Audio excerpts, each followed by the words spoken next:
Good morning students. Myself Dr. R.P. Bagdi, Assistant Professor, Department of ABST, SPC Government College Ajmer. आज अपन बात करेंगे income tax law and accounts, जो कि BCom part 3 ABST का first paper है। इसके बारे में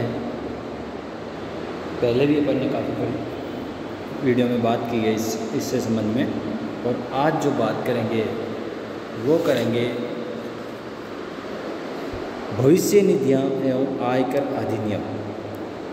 भविष्य निधियाँ एवं आयकर अधिनियम, provident funds and income tax acts. कर्मचारी द्वारा प्रति माह जो राशि इस कोष में जमा कराई जाती है, अर्थात कर्मचारी का अंशदान, नियोक्ता द्वारा जो राशि इस कोष में जमा कराई जाती है, अर्थात नियोक्ता का अंशदान, इन राशियों को एकत्रित शेष पर मिलने वाला ब्याज, सेवानिवृत्ति पर या मृत्यु पर कर्मचारी को देय राशि पर कर लगाने के उद्देश्य से आयकर अधिनियम के अंतर्गत विभिन्न प्रावधान किए गए हैं। कहने का मतलब यह है कि कर्मचारी द्वारा प्रति माह जो राशि इस कोष में जमा कराई जाती है, एक तो कर्मचारी द्वारा अर्थात कर्मचारी का अंशदान, दूसरा नियोक्ता द्वारा इस राशि इस कोष में जमा कराई जाती है। कर्मचारी और नियोक्ता दोनों राशि इस फंड में जमा कराई जाती है। तो कर्मचारी द्वारा जो जमा कराई जाती है उसको कर्मचारी का अंशदान कहेंगे, और जो नियोक्ता के द्वारा जमा कराई जाएगी उसे नियोक्ता का अंशदान कहते हैं। इन राशियों को एकत्रित शेष पर मिलने वाला ब्याज, दोनों राशियाँ कौन कौन सी, कर्मचारी का अंशदान और नियोक्ता का अंशदान, दोनों राशियों पर मिलने वाला ब्याज तथा सेवानिवृत्ति पर या मृत्यु पर कर्मचारी को देय राशि पर लगाने के उद्देश्य से आयकर अधिनियम के प्रावधान बनाए गए हैं। तो इसमें क्या है कि इसमें 4 प्रावधान बनाए गए हैं। 4 शीर्षकों में अपन इसको बात करेंगे, जो कि पहला है कर्मचारी का अंशदान, दूसरा है नियोक्ता का अंशदान, और तीसरा है भविष्य निधि खाते में प्रतिवर्ष जमा होने वाला ब्याज, और चौथा है भविष्य निधि से प्राप्त एकमुश्त राशि। इनको 4 शीर्षकों में अपन ने विभाजित कर लिया कि कर्मचारी का अंशदान, दूसरा नियोक्ता का अंशदान, तीसरा प्रतिवर्ष जमा होने वाला ब्याज, और चौथा है इसको प्राप्त होने वाली राशि, एकमुश्त भविष्य निधि की जो राशि है। तो सबसे पहले बात करेंगे अपन करेंगे कर्मचारी का अंशदान। भविष्य निधि में कर्मचारी का अंशदान कर योग्य होता है। कर्मचारी द्वारा भविष्य निधि में कोई पैसा या कोई अपना अंशदान किया जाता है तो वो संपूर्ण राशि कर योग्य होती है, तथा कर्मचारी की वेतन की गणना करते समय इसके वेतन में सम्मिलित करेंगे, उस राशि को वेतन में सम्मिलित करेंगे। जैसे सपोज कीजिए कि एक कर्मचारी को मासिक 5,000 रुपये मिलते हैं, उसको भविष्य निधि के लिए इस वेतन में से वेतन में का 10% अंशदान काट कर 4,500 रुपये का प्रति माह भुगतान किया जाता है। तो ऐसी स्थिति में अपन क्या करेंगे इसको कि 10% का मतलब हो गया 500 रुपये, तो 500 रुपये कम कर दिए वो तो इसमें वापस ऐड करेंगे। तो इसकी जो टैक्सेबल साल की जो इनकम ज्ञात करेंगे तो 5,000 × 12, ठीक है, तो 60,000 रुपये सम्मिलित किए जाएंगे। अप्रमाणित भविष्य निधि के अतिरिक्त अन्य निधि में कर्मचारी द्वारा अप्रमाणित अनरिकॉग्नाइज्ड प्रोविडेंट फंड के अलावा अगर कर्मचारी को अंशदान देता है तो धारा 80C के अंतर्गत कटौती प्राप्त होती है। अब दूसरी बात करते हैं नियोक्ता का अंशदान, एम्प्लॉयर्स कंट्रीब्यूशन। नियोक्ता के अंशदान की राशि वैधानिक भविष्य निधि के अंतर्गत कर मुक्त होती है, लेकिन प्रमाणित भविष्य निधि की दशा में यह वेतन के 12% तक कर मुक्त होती है। इसका अभिप्राय यह है कि नियोक्ता के अंशदान की राशि वैधानिक भविष्य निधि के अंतर्गत कर मुक्त होती है, लेकिन प्रमाणित भविष्य निधि की दशा में यह वेतन वैधानिक प्रोविडेंट फंड में अगर नियोक्ता कोई पैसा देता वो संपूर्ण राशि टैक्स फ्री होती है, लेकिन प्रमाणित भविष्य निधि तीन थी ना, भविष्य निधि, प्रमाणित भविष्य निधि और अनरिकॉग्नाइज्ड अप्रमाणित भविष्य निधि। तो वैधानिक में अगर कोई नियोक्ता का अंशदान होता है वो टैक्स फ्री होता है, और प्रमाणित भविष्य निधि की दशा में यह वेतन के 12% तक कर मुक्त होती है, मतलब 12% तक ही कर मुक्त होती है तथा शेष बचे 12% से जो भी ज़्यादा राशि का अंशदान की राशि कर योग्य होगी, मतलब 12% से अधिक का भुगतान नियोक्ता अगर करता है तो वो 12, जैसे सपोज कीजिए 14% है तो 2% टैक्सेबल और 12% की टैक्स फ्री होगा। अप्रमाणित भविष्य निधि में नियोक्ता के अंशदान की समस्त राशि कर मुक्त होती है।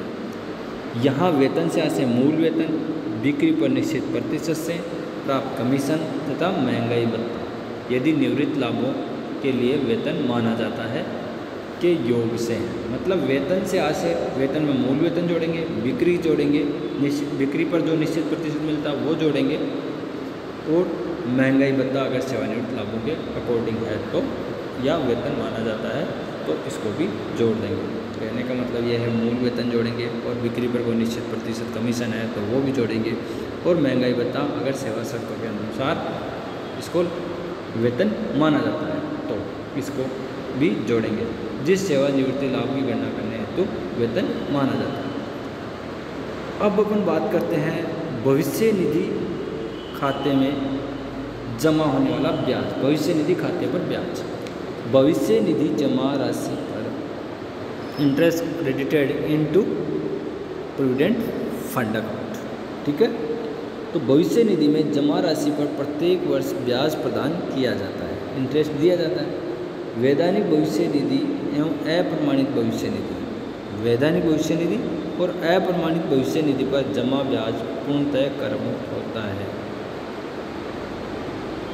अनरिकॉग्नाइज्ड प्रोविडेंट फंड और वैधानिक भविष्य निधि, इन पर जो भी ब्याज होगा वो सारा टैक्स फ्री होगा, जबकि प्रमाणित भविष्य निधि खाते पर 9.5% की दर से कर मुक्त होता है।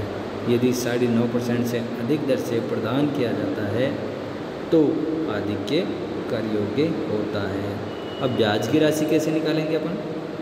तो ब्याज की कर योग्य राशि बराबर जमा हुई ब्याज की राशि बटा जमा ब्याज की दर, कोष्टक जमा ब्याज की दर माइनस 9.5%, मतलब 9.5% घटा देंगे जितने भी, जैसे सपोज कीजिए कि 950 रुपये जमा हो गए तो ब्याज की राशि 950 और जमा ब्याज की दर 9.5। ठीक है, तो ये तो नील हो गई, और 1000 हो जाते तो 50 रुपये टैक्सेबल हो जाते।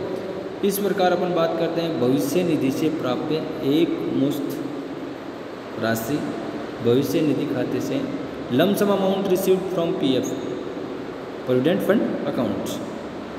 इसमें सेवानिवृत्ति अथवा सेवा समाप्ति पर या ये पैसे कब मिलेंगे, या तो सेवानिवृत्ति पर या सेवा समाप्त होने पर भविष्य निधि खाते से प्राप्त होने वाली एक मुश्त राशि लमसम अमाउंट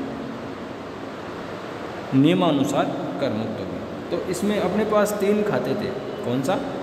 पहला था वैधानिक प्रोविडेंट फंड, दूसरा था प्रोविडेंट फंड और तीसरा था अप्रमाणित provident fund, statutory provident fund, recognised provident fund and unrecognised provident fund. तो इसकी तीनों के अलग अलग नियम हैं, जो कि सबसे पहले अपन बात करते हैं स्टेटरी प्रोविडेंट फंड की।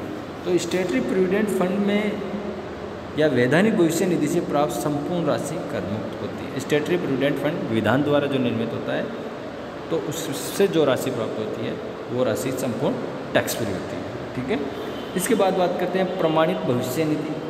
प्रमाणित भविष्य निधि से प्राप्त एक मुश्त राशि के कुछ नियम हैं जो मैं आपको बता देता हूँ। जो अगर ये शर्तें हैं उसमें से एक शर्त को पूरी कर देता है तो पूरी की पूरी राशि टैक्स फ्री होगी। वैधानिक भविष्य निधि संपूर्ण टैक्स फ्री, प्रमाणित भविष्य निधि निम्नलिखित तीन इसकी शर्तें हैं, 3 में से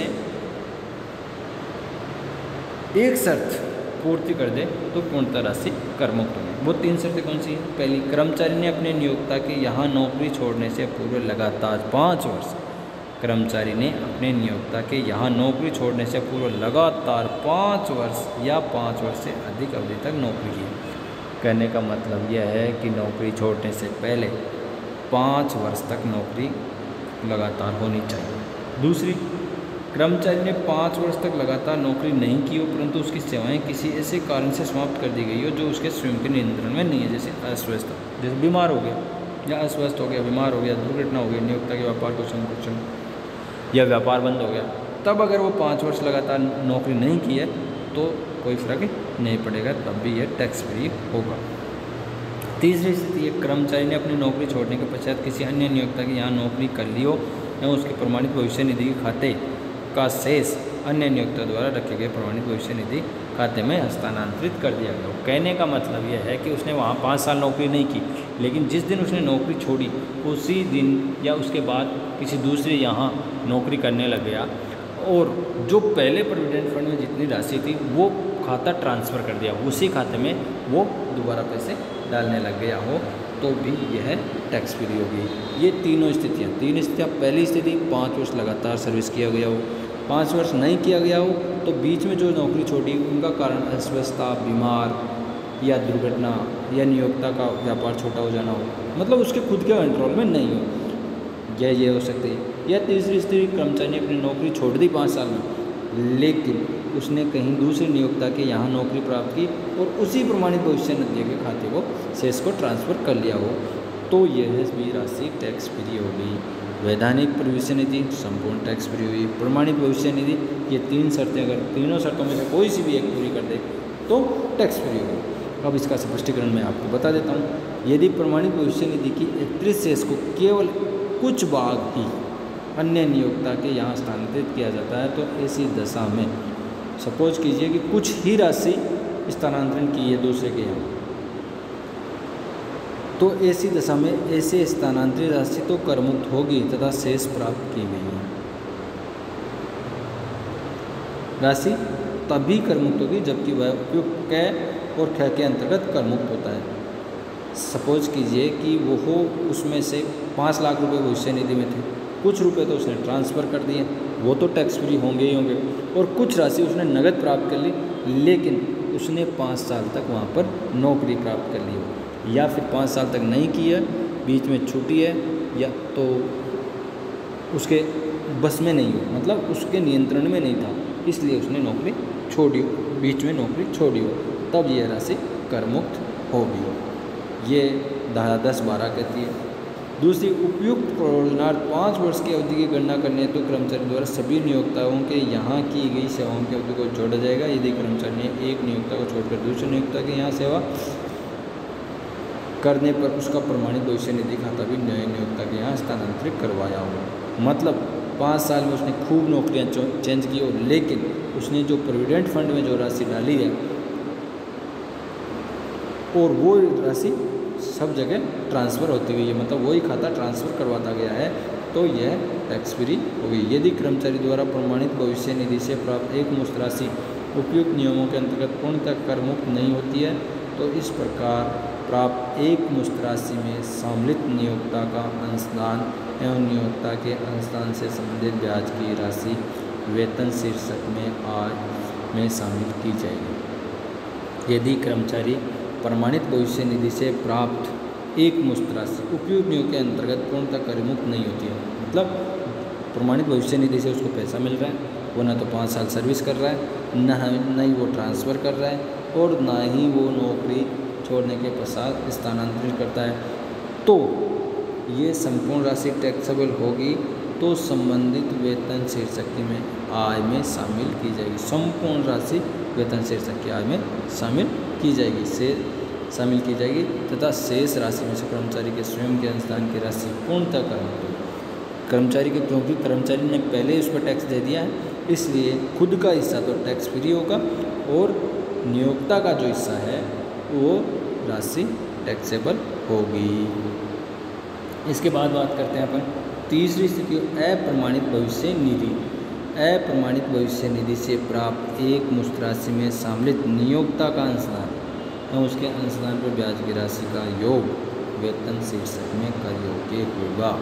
अनरिकॉग्नाइज्ड फंड में नियोक्ता का अंशदान है वो और उस पर ब्याज टैक्सेबल होगा।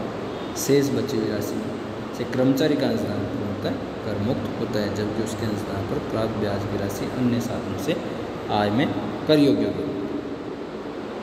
कर्मचारी का खुद का अंशदान है तो वो राशि खुद का अंशदान है, वो खुद का जो हिस्सा है वो टैक्स फ्री होगा और उस पर जो ब्याज प्राप्त होगा वो वेतन शीर्षक में कर योग्य न होकर के अन्य सोर्सेस में कर योग्य होगा।